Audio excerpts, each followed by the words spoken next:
quem comenta a participação de Roberto Dias na CPI de hoje é o cientista político Leandro Gabiati. Boa tarde, Leandro. Seja mais uma vez bem-vindo aqui no Jovem Pan Agora.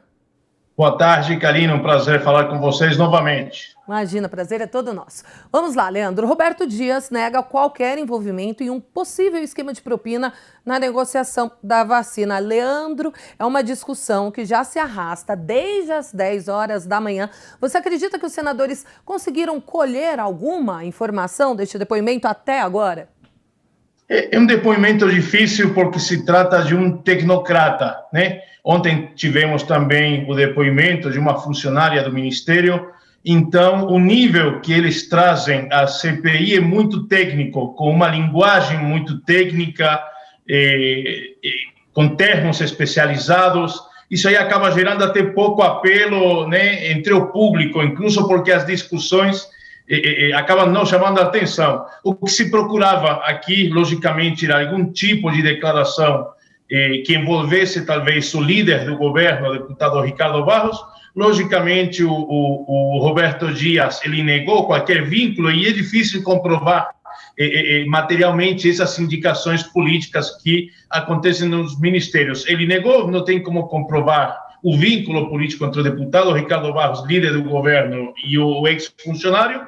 E logicamente, o ex-servidor, ele também negou qualquer tipo de proposta, né, feita ao senhor Dominguete, né, sobre propina. E aí a questão é a palavra de um contra a palavra de outro. Eventualmente poderá ser feita uma caliação, isso aí chama um pouco a atenção, tem um apelo assim mais midiático, mas o importante aqui é a materialidade. E a CPI, no caso aqui do Roberto Dias, não tem avançado. O único fato talvez importante aqui das declarações e do posicionamento do senhor Roberto Dias é ele alegar constantemente que muitas das questões sobre as quais ele estava sendo perguntado eram de responsabilidade do ora secretário executivo do Ministério da Saúde, senhor Elcio Franco, né? Então e isso aí a gente já viu, incluso em outras ocasiões, em que funcionários de segundo e terceiro escalão, quando perguntados, eles acabam jogando a responsabilidade para os superiores. Foi o que o Roberto Dias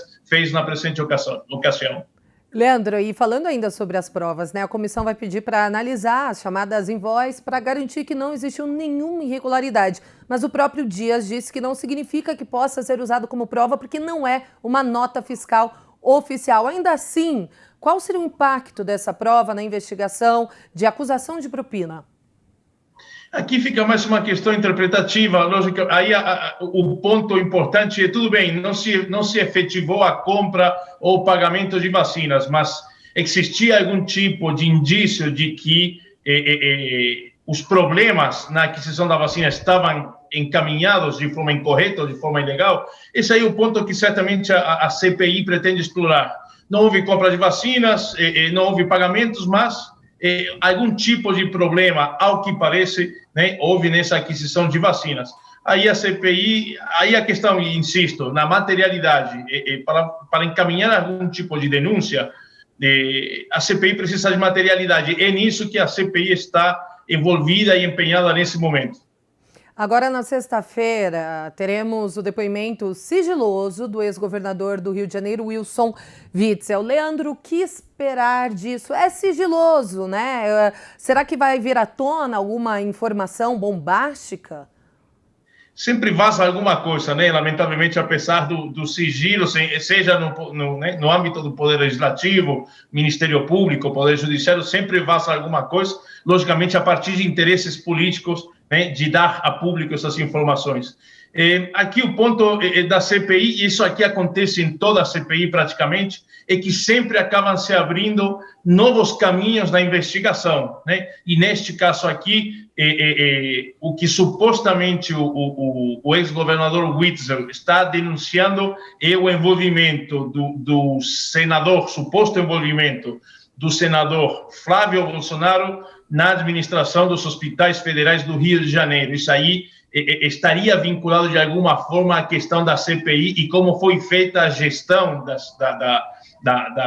da pandemia, né? No caso do Rio de Janeiro, e aí eventualmente algum envolvimento, ou se procura algum envolvimento dos filhos do presidente Bolsonaro. eu entendo que o que a CPI procura justamente é apontar ao senador Flávio Bolsonaro justamente para atingir o presidente. Faz parte do jogo político, faz parte do âmbito de investigações da CPI, investigar questões sobre pandemia e gestão de hospitais, nesse caso hospitais federais, que estão sob a alça do que é o assunto da CPI. Agora, mudando um pouquinho de assunto, saindo do foco aí dessa CPI, vamos falar sobre o voto impresso. O presidente Bolsonaro voltou a atacar Barroso, porque ele é contrário, né? O presidente do TSE é contrário ao voto impresso. Leandro, o senhor acredita que até 2022 o presidente Bolsonaro, já que o voto impresso praticamente subiu no telhado, faça alguma coisa para reverter essa situação ou não tem o que fazer?